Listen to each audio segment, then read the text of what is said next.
Yeah, that's me talking to myself. We all do that. We create an ongoing narration about our lives, the soundtrack in our heads. This soundtrack reflects our understanding of the world around us, what we feel we can do or feel we can't do, who we believe we are. Talking to ourselves is normal, but it's what we say to ourselves that really matters. What we say to ourselves influences what we expect and what we pay attention to, what we do and how we act. And that influences how others react to us. How we think about ourselves is influenced by many things: personality, life events, and the constant flow of messages we receive from our friends, families, colleagues, strangers, the media, from everywhere. Self-talk is particularly important to kids and teens as they try to figure out who they are. Now just imagine kids with chronic or severe health conditions and the stream of messages that they receive. Many of these messages are negative. This is Casey, a teen with diabetes. What does a girl like Casey tell herself when she hears others describe her as suffering from diabetes? Suffering from is a commonly used phrase. Too often, kids like Casey tell themselves they're alone, damaged, or without hope. What do many people say to themselves when they see a teen in a wheelchair? These thoughts and attitudes aren't necessarily conscious, and even when they are, they're well-intentioned. Let's meet Stephen.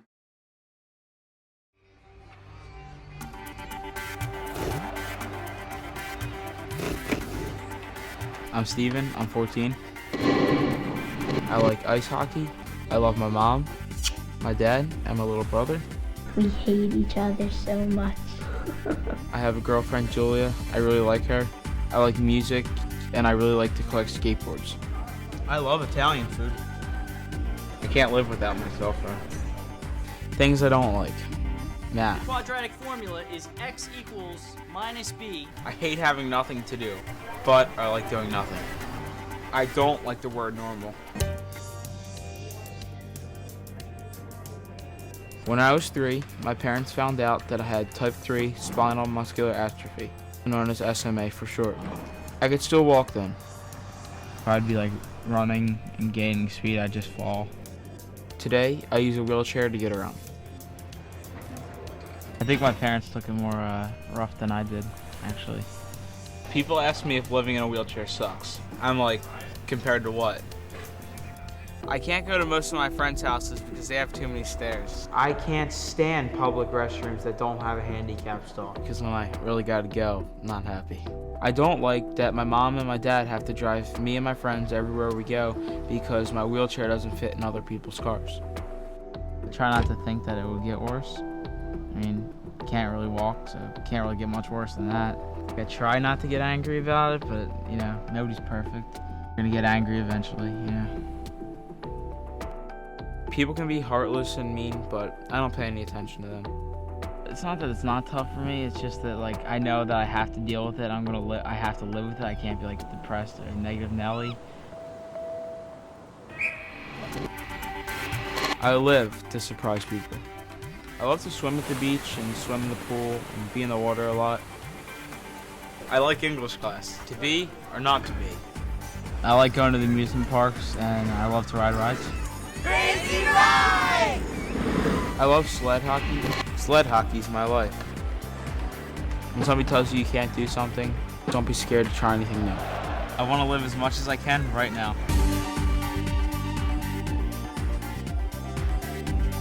Got nothing else to say.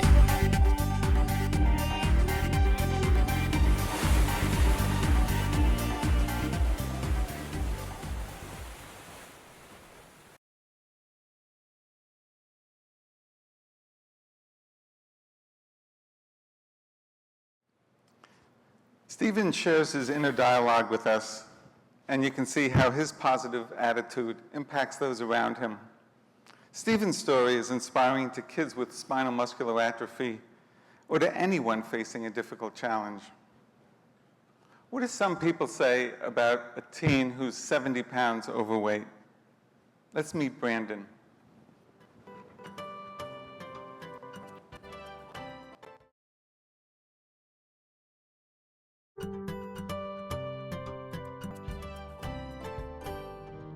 I'm Brandon, and I'm 17 years old. Through my childhood and teen years, I've gained around 140 pounds. Being overweight is never a conscious choice, and it's a lot easier to gain weight than it is to turn around and lose it. I started eating fast food, a lot of fast food, and I didn't know how to portion it correctly. Eventually, it kind of sunk in that I had to do something. At that point, I started riding my bike to school, and it's just a mile, but there and back is 2 miles, and it's just a little bit faster. Through cycling, I've lost around 70 pounds now. My goal is to complete a triathlon, a race where you swim for a set distance and then hop on a bike, ride a certain amount of miles, and then go on ahead and run. My triggers for overeating are emotional. Before, I used to just sit down and snack down for a while, and then now I'll call my friends and try and go out for a bike ride. My family's been very helpful with my goals to lose weight. They've been making sure that I portion myself correctly. Anything that's like high in sugar, we try and keep away. Seeing a doctor is important because you need to know the nutrition, and you need to make sure you keep the balance between your protein, your carbs, and when you eat a little bit more healthy, you start to feel the differences. Your mood's elevated, and you just feel like you can take on bigger challenges. As I train more, I find that I'm just a little bit stronger than the day before, a lot more fit than a month before. My self-image has changed drastically. I'm a lot more confident, a lot more open with people, and I'm starting to see the person that I walk around thinking I am. So crossing the finish line, it just seems so out of reach, but at the same time, I know it's gonna be there, and I feel like it's gonna be the most amazing thing.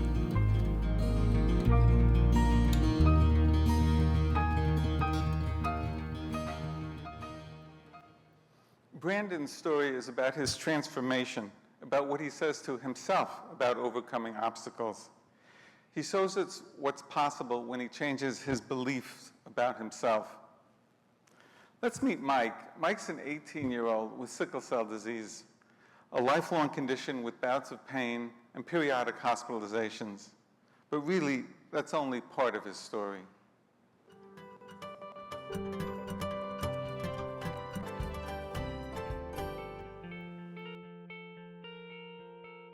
Hi, my name is Mike. I'm 18 and I have sickle cell disease. I like to skateboard, play guitar, rap, draw, play games, and all, like just hang with my friends.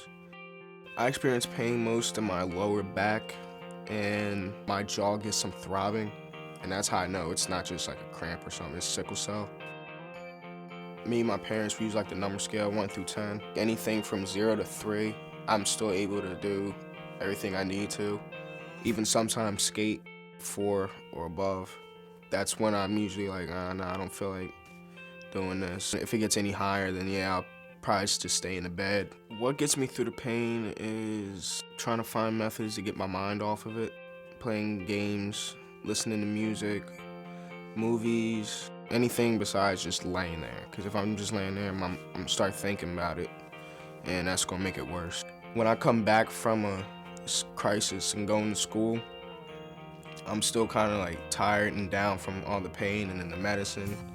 Getting off the medicine, getting back to the normal flow of things, it's kind of hard. The counselors and like the head teachers do try to give me extra time for my work to be in if I'm out. It's important to take your medicine and see your doctors because you don't want to slip up too much because that can cause you to have more pain. I've been seeing my doctor since I was 3, so I have a pretty good relationship with them.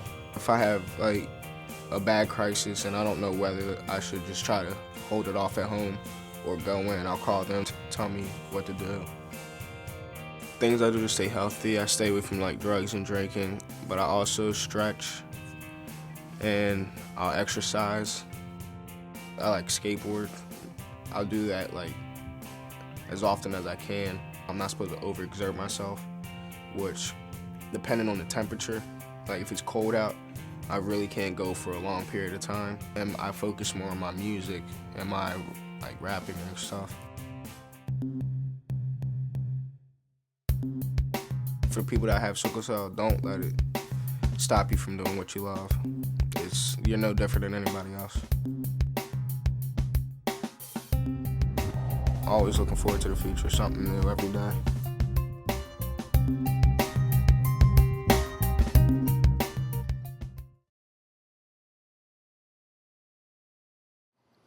We showed Mike's story, challenges and all, to some new parents with a child with sickle cell disease. They cried when they saw Mike's story, not because of the difficulties that Mike faced, but because for the first time they could imagine a future for themselves and their infant. They changed their narration and they gained hope. The stories we tell ourselves are more than just words. They're what we expect and what we project. What are these kids saying about themselves?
No one would describe these kids as suffering from diabetes. These videos are about real kids in their everyday, real lives. When I first began as a pediatrician, my focus was on making diagnoses and providing treatments, of course. Since that time, I've come to realize that another important part of my role is helping parents, kids, and teens find their personal stories. Stories like these have strong ripple effects, not just for kids with medical challenges, but for everyone. They help us realize that maybe our limitations aren't always so real. We all have stories. We're all connected by stories. All our stories will ripple out. What's your story? Thank you.